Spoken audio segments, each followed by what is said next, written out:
اللهم بارك على محمد وعلى آل محمد كما باركت على إبراهيم وعلى آل إبراهيم إنك حميد مجيد.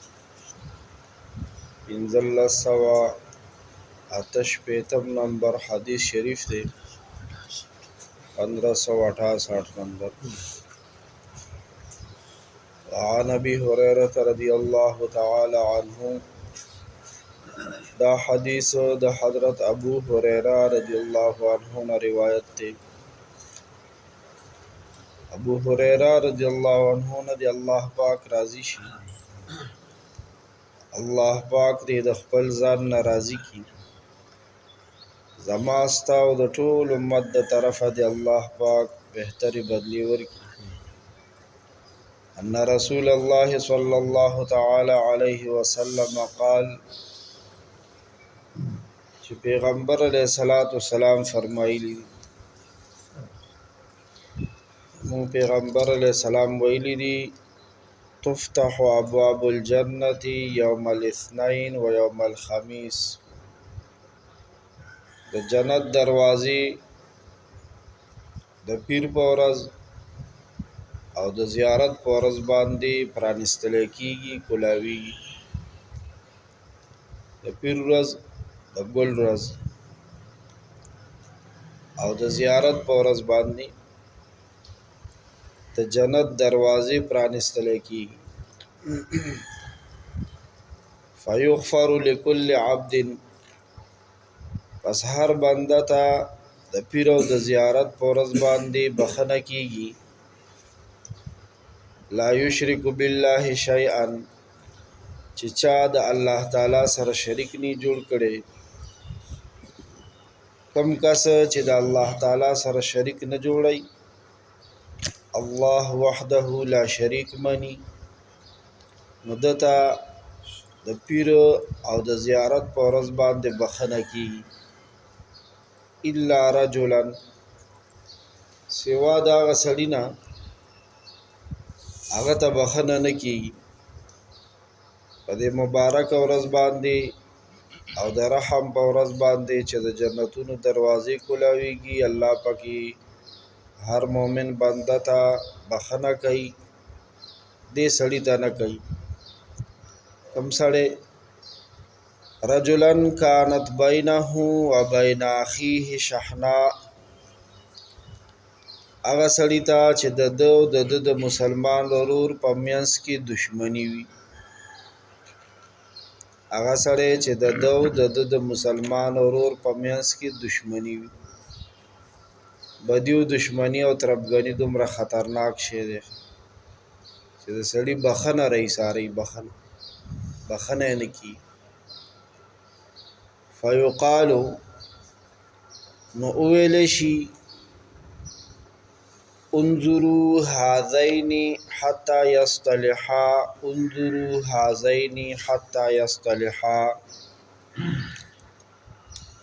دې دوو لا لږ مهلت ورکوي تر دې چې دی خپلو کې صلح وکړي، روغ وکړي. دې دوو لا لږ مهلت ورکوي تر دې پورې چې دی خپل منځ کې صلح وکړي، روغ وکړي. یعنی تر څو پورې چې دې دواړو دشمنی په دوستۍ بدله کړي ني، دا بدی په خیرخواهی او په روغه باندې بدله کړي ني، نو الله پاک ملائکو ته وایي چې د دې دواړو بخنه لاملي کوي. رواه مسلم، دا حدیث امام مسلم رحمه الله روایت کړی دی. د مسلم شریف یو بل روایت کې دی چې هر زیارت او پیر، یعنی هر زیارت او د ګل په ورځ باندې عملونه پیش کیږي، الله پاک ته وړاندې کیږي. د حدیث شریف کې رااله چې تفتح ابواب الجنة، د پیر او د زیارت په ورځ باندې د جنت دروازې کولاویږي. نو د دې جملې وضاحت محدثینو کړی دی. مولا علی القاری الحنفی رحمه الله یو ډېر د اوچتې پایې عالم دی. هغوی د دې جملې مطلب دا ښودلی دی چې د پیر او د زیارت په ورځ باندې د جنت د درجو د جنت درجې او د هغې چې کومې طبقې دي هغه کولاویږي او په دې ورځو کې د الله تعالی رحمت د نور ورځو په نسبت باندې ډیر راوریږي. اسې خو هر وخت د خدای پاک د رحمتونو دروازې کولو دي، بې پایا رحمتونه راوریږي، بې پایا. مونږ او تاسو ولې په دې نن ورځ کې د خدای پاک دا رحمت نه محسوسو؟ د جیټ ورځو ته وګوره او ځان نه څادر تاولو ته وګوره، لکه دا هغه ظاهري چې هغه لیونی وي هغه هم دا د خدای پاک رحمت محسوس کړي. نو هسې خو په هر لحظه کې په هر ټیم کې هر شپه او هر ورځ کې د الله تعالی بېشمار رحمتونه راوریږي، خو د رحمتونو د راوریدو دا سلسله پیر او زیارت کې زیاته شي. نو بیا دا رحمتونه چې ډیر شي که نه، رحم چې ډیر شي، مهرباني چې ډیره شي، نو دا د بندگانو د مغفرت ذریعه جوړیږي. چې رحم ډیر شي ډیر شي ډیر شي، نو بس بیا ورکې ګناهګار بندگان هم الله تعالی د پیر او د زیارت بخي.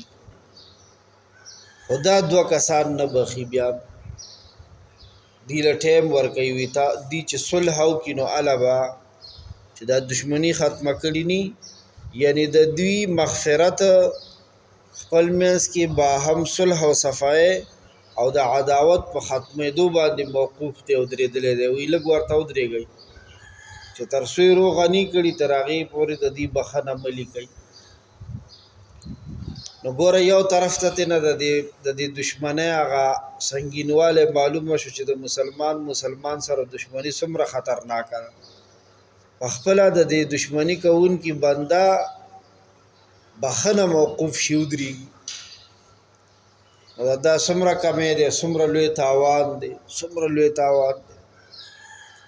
او بل طرف ته تېنه د صلح صفای هغه فضیلت هم معلومه شو چې هغه ځوړنده ایثاره بخښنه نه وه، ایثاره بخښنه هغه ورسره را روانه شوه د صلح سره، چې دوه مسلمانانو خپل منځ کې په څه خبره باندې ډبداون راغلی او بس خپلو کې یو ورته غاړه وته او صلح صفایي او رفع دفع او معافي وکړه یو بل ته. نو دې سره څنګه چلو شو؟ د اسمان نه چې کومه رئیساره بخښنه وه هغه را روانه شوه دي ته. دومره اوچت عمل دی. الله جل جلاله دې زمونږ او ستاسو د ټولو د زړه خیرې یو بل ته صفا کړي. او بیا لا چې څوک په صلح کې سبقت وکړي، سبقت معنا وړاندېوالی وکړي، او چې بیا لا کوم سړی په حق او هغه دوستی ورکولو د لاس ورکولو کې وړاندېوالی وکړي، په حق هم دی، بل ورسره سکوټ په ناروا په ناجایزه په ظلم اخته دی، او دی بیا هم سبقت وکړي ور وړاندې شي او د دوستی لاس ور مخکې کې صلح صفایي راولي. نو نبی علیه الصلاة والسلام خو بیا فرمایلي دي چې د جنت په منځ کې د ده دپاره زه د محل ذموار یم. او بل حدیث کې ویلي دي که نه، و یو سړی د بل له ورشي معافی غوښتو دپاره، د هغه کوڅې له دې لاړ شي، د هغه دروازې له دې لاړ شي، د هغه دیرې حجرې دفتر ته دې لاړ شي، معافي دې ترې وغواړي. معافي یوازې په دې نه ده چې ما نه زیاتې شوی دی نو زه به معافي غواړم، هغه وخت کې خو په ما باندې معافي غوښتل واجب دي، فرض دي چې زیاتې را نه شوی. چې زیاتې را سره شوی بیا هم زموږ شریعت وی چې ته معافي وغواړه، زیاتې را سره شوی دی بیا هم ما ته شریعت وی چې ته معافي وغواړې. نو نبی علیه السلام فرمایي وی زه د الله د جنت په منځ کې د محل ذموار یم، الله پاک نه به درله. او چې سړی معافی دپاره د چادر له لاړ شي، مونږ په دې ویریږو چې دې سره به زما عزت کې کمی راشي که نه، سپک به شم، هغه به څه وایي، د دا خلک بس وایي چې دومره بې غیرته دی. مونږ او تاسو خو دا ژوند چې تېرو دې دپاره چې دروند شم د خلکو په نظر کې که او مونږ او تاسو ته خو دا ښکاري چې بس د هغه درد له ورتلل نه دي او بڼه کېدل نه دي، سپکېدل نه دي.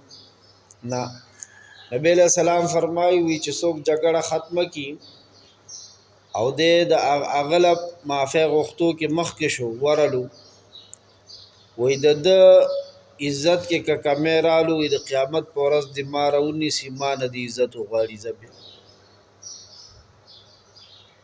مطلب سره د خبرې چې دې کې عزت کمیږي نه، دې کې عزت سوا کېږي. خدای تعالی دې زمونږ او ستاسو د زړونو خیري صفا کي او خصوصا بیا دا ورځې شپې د ذوالحجې ورځې شپې دا ډېرې قیمتي دي. الله رضا دپاره پکې یو بل ته عفو معافي درګذر کو انشاءالله العزیز یا ارحم الراحمین.